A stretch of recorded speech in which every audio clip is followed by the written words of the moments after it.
दाम दंड भेद, नीती कुठे नेते, शह काट शह, आरोप प्रत्यारोपांच्या फेरी, निवडणुकीचं महाकवरेज पहा कुठेही कधीही केव्हाही जी अविरत महायुद्ध महाराष्ट्राचे 2014।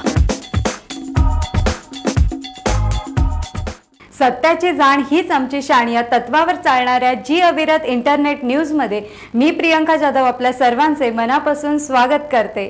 आता पाहूया सविस्तर घडामोडी। ऑनलाईन प्रक्रियेत निवड झालेल्या रिक्षा चालकांकडून सत्य प्रतिज्ञापत्र सादर करण्याबाबत उदासीनता दिसून येते। ऑनलाईन प्रक्रियेत कल्याण आरटीओ परिक्षेत्रातील एकूण 5026 जणांची निवड झाली आहे। या साऱ्यांना परवाना मिळण्यासाठी सत्य प्रतिज्ञापत्रांच्या माध्यमातून कागदपत्रांची पूर्तता करावयाची आहे। तसेच ऑनलाईन अर्जपत्रातील संबंधित माहिती व कागदपत्रे यांची पडताळणी केली जाणार असून या माहितीत विसंगती आढळल्यास रिक्षा चालकांचा सदर परवाना रद्द केला जाणार आहे। जानेवारी 2014 पासून ही प्रक्रिया सुरू झाली आहे। आतापर्यंत केवळ 65 जणांनीच प्रतिज्ञापत्र सादर केले। कागदपत्रांच्या पडताळणीत 13 जण पात्र ठरले असून लवकरच त्यांना परवाना वितरित केला जाईल। या प्रक्रियेत संपूर्ण माहिती बारकाईने तपासली जात असून लवकरच सर्वांना परवाना देण्याचा प्रयत्न केला जातोय, परंतु या प्रक्रियेला फारच कमी प्रतिसाद मिळतोय। तसेच कल्याणमधील रिक्षा चालक मालक असोसिएशन या संघटनेने देखील रिक्षा चालकांना सत्य प्रतिज्ञापत्र लवकरात लवकर सादर करावयाचे आवाहन केले। गेल्या 9 वर्षांपासून बहुचर्चित ठरलेली महाराष्ट्र विकासाच्या आराखड्याची ब्ल्यूप्रिंट मनसेकडून अखेर घटस्थापनेच्या मुहूर्तावर जनतेसमोर मांडण्यात आली। जगाला हेवा वाटेल असा महाराष्ट्र घडूया हो, हे शक्य आहे अशी पंचलाईन घेऊन मनसेने महाराष्ट्राच्या विकासाची ब्लूप्रिंट तयार केली। षण्मुखानंद सभागृहात राज ठाकरे यांनी सादरीकरण केले। तरुणांना दर्जेदार शिक्षण मिळायला हवे, पोलीस भरतीत नोकरीसाठी येणाऱ्या तरुणांना नोकऱ्या देण्यासाठी खासगी सिक्युरिटी कंपनी बंद करून सरकारने कंपनी काढायला हवी, महिलांच्या नावावर घरांची नोंदणी केल्यास करात माफी इत्यादींचा ब्लूप्रिंटमध्ये समावेश आहे। मनसेने 153 उमेदवारांची पहिली यादी जाहीर केलेली आहे। मनसेने 9 आकड्यांचा खेळ खेळत निवडणुकीत रणशिंक फुंकले। शिवसेना भाजप युतीचे आणि काँग्रेस राष्ट्रवादी काँग्रेस आघाडीचे संसार गुरुवारी घटस्थापनेच्या दिवशीच मोडीत निघाले। शिवसेनेच्या 151 जागांचा हट्ट पुरवण्यास भाजप असमर्थ असल्याने महायुती तुटल्याचे भाजपने घोषित केले। त्यापाठोपाठ राष्ट्रवादी काँग्रेसनेही काँग्रेस 144 जागांचा हक्क पूर्ण करीत नसल्याने आघाडी तोडण्याची घोषणा केली। त्यामुळे सगळे स्वबळावर लढणार असल्याने महाराष्ट्रात आता पंचरंगी लढती होणार आहे।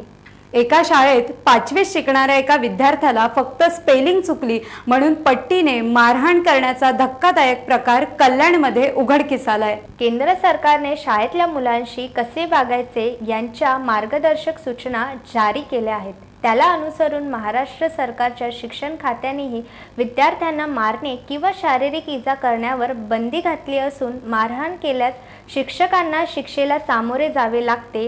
या कायद्याची अंमलबजावणी करण्यात आली असली तरीही काही शाळांमध्ये आजही विद्यार्थ्यांना मारहाण केल्याच्या घटना घडत आहे। कल्याण पश्चिम मधील कमलादेवी कॉन्व्हेंट शाळा आहे। या शाळेतही एका विद्यार्थ्याला मारहाण केल्याची घटना घडली आहे।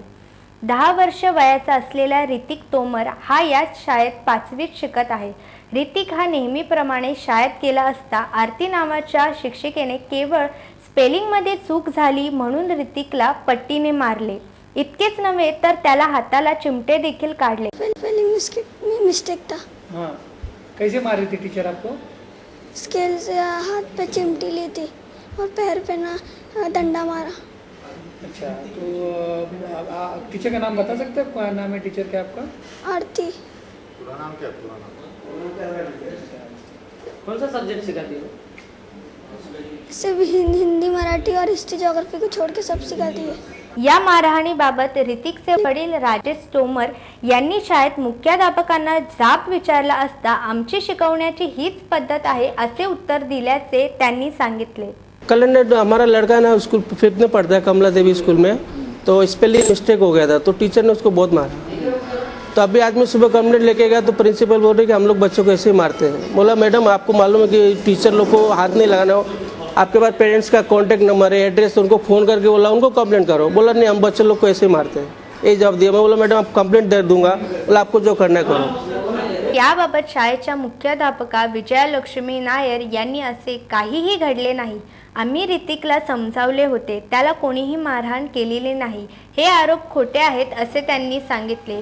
इथे काहीच केलं नाही आहे, जसं एज्युकेशनमध्ये चालतं ना तसंच असं काही होत नाही आहे, कारण काही टीचरनी मारलं नाही आहे, कारण मुलांना अभ्यास देतं तर पोरं अभ्यास करायला सांगतात, पण नाही केले की त्यांना आम्ही बोलतो की तुम्ही का नाही करत, एवढंच फक्त झालेलं, दुसरं काही झालेलं नाही आहे। त्यांचं असं म्हणणं आहे की तुमचे फादर पण आले होते, त्यांचं असं म्हणणं आहे की तुम्ही असं बोलले की ज्या तुम्हाला जे काही करायचं करा, कंप्लेंट करायचं करा, तसं काही बोललेले नाही आहे, फक्त ते बोलले की मला हे मोठे मोठे लोक ओळखीचे आहेत, मी असं करणार तसं करणार, मग आम्ही काहीच बोललं नाही, मग आम्ही सांगितलं ठीक आहे असं सांगितलं, दुसरं काही सांगितलं नाही आहे। मॅडम त्या मुलाला मारहाण तर झाली आहे ना, मुलाला मारहाण झाली आहे ना, तर जसं काही नाही, जर बघा पोरं चुकी करतात, आई वडील मारतात, पण असं काही एवढं काही नाही, आम्ही फक्त त्यांना बोलतात, दुसरं काही हे करत नाही आहे। शाळेने जरी या आरोपांचे खंडन केले असले तरीही 10 वर्षाच्या चिमुरड्याच्या अंगावर असलेल्या मारहाणीच्या खुणा त्याला मारहाण केल्याचे धडधडीत पुरावे देत आहेत।